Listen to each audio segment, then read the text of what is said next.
The problem with any strategy is, because there is a problem with any strategy, I think this is what we believe in, that your audience doesn't care. No strategy has ever worked. I cannot remember any strategy where people have said, oh man, they had the most awesome strategy.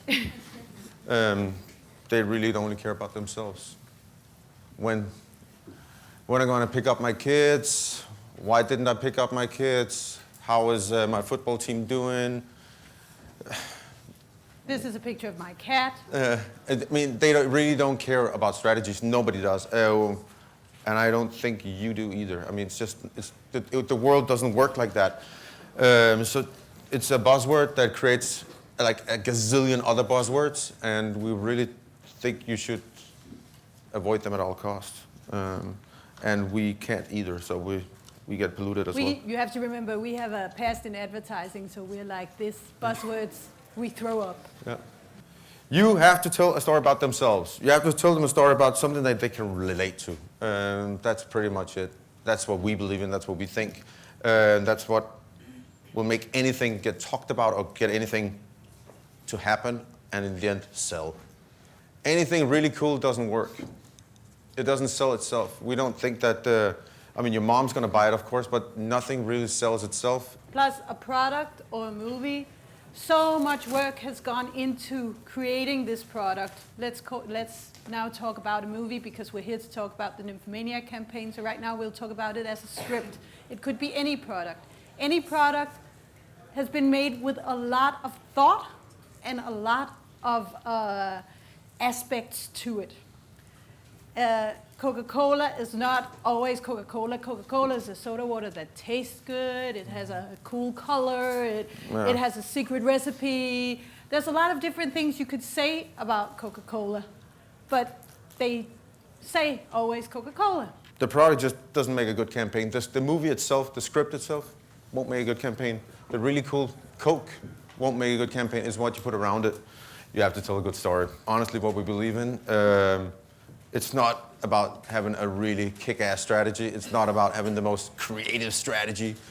It's about having the best story, or not having the best story, or being able to tell the best story. And this is where the problem starts, because this is the hardest part. You have to make it simple.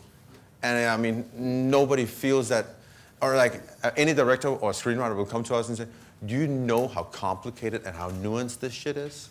This has so much into it. And we say, yeah, but what is it in a sentence? Is it, okay, you made a movie about, is it? And they will always say, yeah, but it's so much more than that. Nobody cares. This is where you will always come, you're going to end, what are you going to end, like leave the starting gates wrong? Most people do, and most projects do, most products do. Only people are not simple, but projects or products are simple. That's why you should never market your own things. Yeah. You should always let someone else do it. Someone you have faith in, but someone else. Yeah. And this is what we talked about earlier, about having other people not only raise your baby, walk them to school, dress them. I mean, there's so much into making movies. I don't know how many, we don't know who you are. Are you in the movie industry, or are you in just, yeah? So you know that, I mean, it's just a forever industry. Just everything takes forever and ever. And the deadline of everything is just something you talk about. It's not something anything else, you can try to respect it, but you can only go nuts over deadlines, but it won't. I mean, so what you need to do is take a step back, yeah, or let someone else take a step back and see the simplicity in what you've done and accept it. Yeah, and once you do accept the simplicity. I push the button. Really irritating. You're going to witness a fight. Because as soon as you decide upon what you're going to say about your project, if you say it in a really serious tone, this is the best movie ever about this subject, everyone is going to just ignore it. Because that's what happens to most things that have been taken too seriously. Life is not serious because it's such a freaking joke. So fill it up with more seriousness. It's really, just don't do that.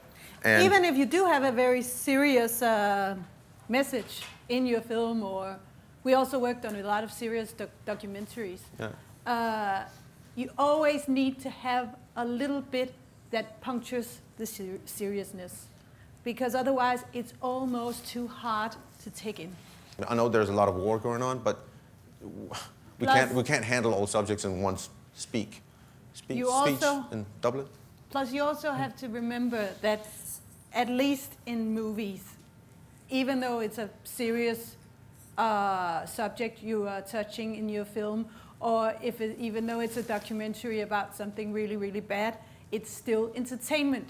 People seek it to be entertained. That's our nature, that's the human nature. So you also have to entertain in the packaging. Even the most serious moviegoer does. We've had to go at it a few times. This is the first time it's gone global. I don't know, maybe because we've put on some really big shoes on this time for like trying to make a campaign, but this is the birth of the campaign, basically. That started out, it's almost a year and a half ago, when the producer of Lars von Trier called us and says he's making a movie. And there are some issues. Let's talk about it. Let's talk about it. And there are some issues regarding this movie. But come out to a meeting, and I'd say the coolest thing about this whole thing was just the drive out to meet Lars, I would say, because we knew that you can only meet him for the first time once. And we met a guy that had a Nazi scandal in his lap, and a really dirty title for a 4-hour movie.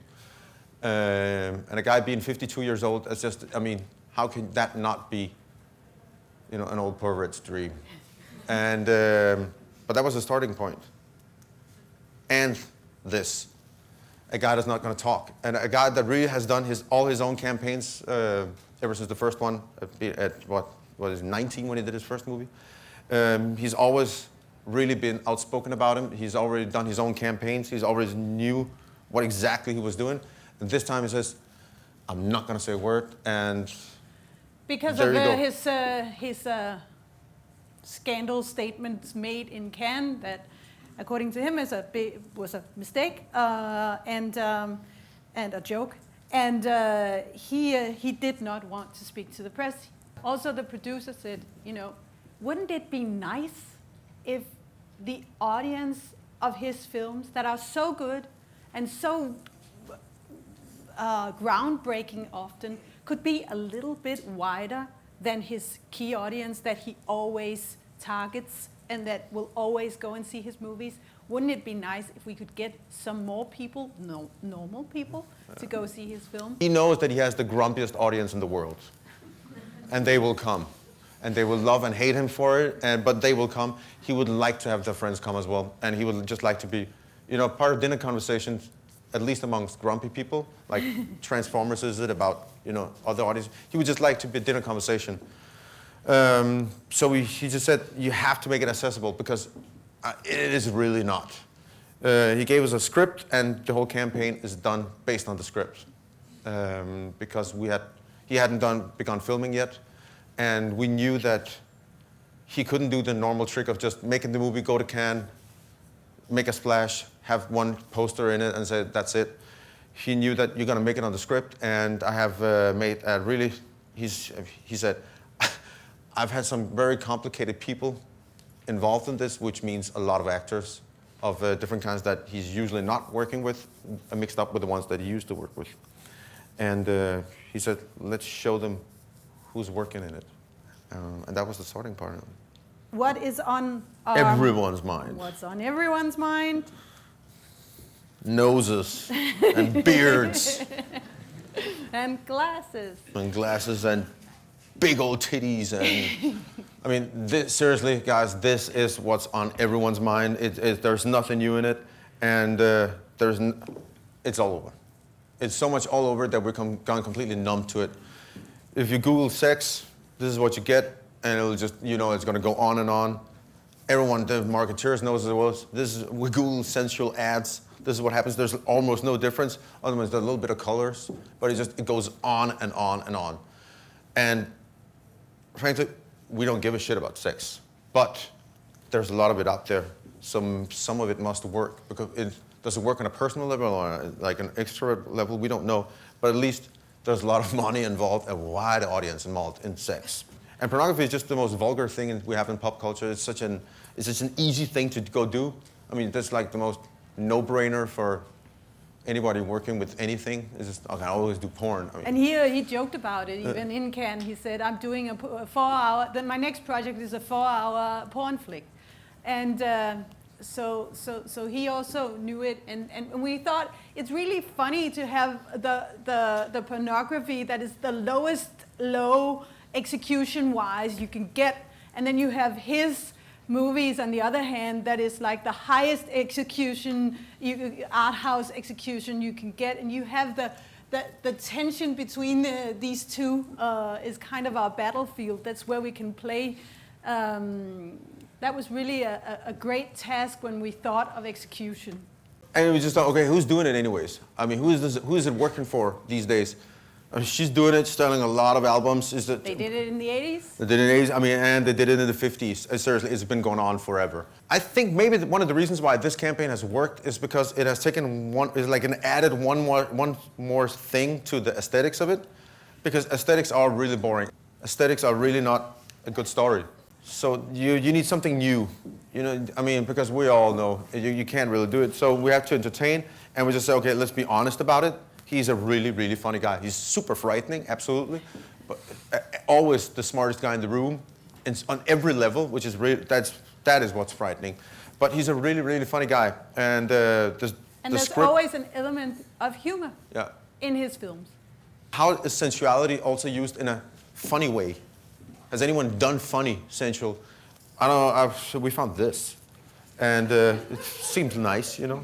I think it's funny, but when you merge stuff, new stuff happens. And just trying to be authentic. Really just try to be within Lars's universe, which is a purist, which is what it is.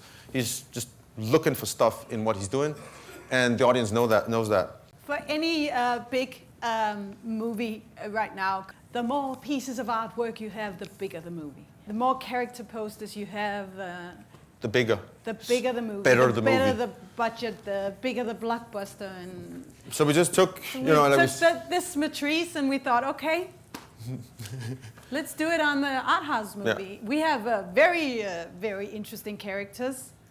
They are just as interesting as the characters in Hunger Games. So why not do character posters of all of them, and not complicate the story. It's a super simple story. That's it, you know, ecstasy. That is basically it. It is not more complicated than that. And it's so funny that this went global because, I mean, we've all seen, this guy did, Christian Slater did 250 push-ups before he shot his picture. I'm serious, 125, looked himself in the mirror and said, I'll do 125 more. Nice guy. And also we had to say they're gonna come out of character and into character because we knew that if they were just actors, it wouldn't work. They had to get involved in it. They had to be not sensually aroused. Some of them, I'm sure, were, but they had to, give it, because when you strip it all apart, you're gonna see if it works or not. I mean, it has to be true sexuality, at least an interpretation, but an honest one. And that's why sexuality, when you start taking pictures of it, you find out that it's both ugly, nasty, funny. But it is so simple, what is sexuality? And you can basically say, this is sexuality. Stripped down, naked. And that's what's so funny. I don't know, there's just not a lot of purists out there anymore. And that's why this one worked. Maybe? I don't know. There were some Americans that weren't too fond about it. Yeah. In the media. I think it was Fox News. Fox News. Called it hedonistic and something about Western decay or something like that. It was really... Well, the funny thing, I mean, we've been doing sculptures of this shit forever. So there is nothing new in it. It's just as simple as that. It's not very transmedia-ric, or whatever you call that. It's just a story. And a good story will go transmedia. And there is also, of course, any market has different needs for how far can we push it. Okay, we're just gonna, clutter it with small pictures of it, or just, the hook, or whatever. Just be really, really subtle. That's a scene from the movie, basically, because there's still going to be people, what about, can't you just do a scene from the movies? Yeah, we can do that. And we chose this one. Once you've seen it, you can't unsee it. Which that's really what we believe in. I mean, that is good stories. Once you've heard it, you can't really forget it. Or as soon as somebody's going to write, yeah, I know the rest of that story. And that's why this campaign works. Because you know the story so well. First piece of artwork that was released took really a lot of work. But they always have this thing about they have to do like a press lineup, you know, for the press, which is which actors are in the movie. And we thought we have to do something that is funny and authentic and talks about the movie. And so we came up with this idea that could have been simpler, probably. And also, it could have been simpler, but also it was a good way to have, like, we took, with every actor, we took this photo first.